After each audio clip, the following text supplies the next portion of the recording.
കേരളത്തിലെ ഏക മയിൽ സങ്കേതമാണ് ചൂലന്നൂർ മയിൽ സങ്കേതം എന്ന് പറയുന്നത്. പാലക്കാട് ജില്ലയിലും തൃശ്ശൂർ ജില്ലയിലുമായിട്ടാണ് ഇത് സ്ഥിതി ചെയ്യുന്നത്. 3.5 സ്ക്വയർ കിലോമീറ്ററോളം വിസ്തൃതിയുള്ള ഒരു പക്ഷി സങ്കേതമാണ്.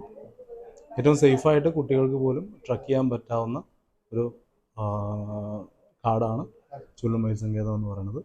അതായത് വലിയ മൃഗങ്ങളൊന്നുമില്ല, പക്ഷികൾ മാത്രമേ ഉള്ളൂ. അങ്ങനെയുള്ള സേഫായിട്ടുള്ള ഒരു മൺസൂൺ ട്രക്കിങ്ങിന് പറ്റിയൊരു കാടാണ് ചൂലന്നൂർ മയിൽ സങ്കേതം. ഡ്രൈ സീസണിലാണെങ്കിൽ ഇതെല്ലാം ഡ്രൈ ആയിട്ട് പോകും. അതിനേക്കാൾ നല്ലത് എപ്പോഴും മൺസൂൺ ട്രക്കിങ്ങിനാണ് ഏറ്റവും പ്രിഫർ ചെയ്യുന്നത്.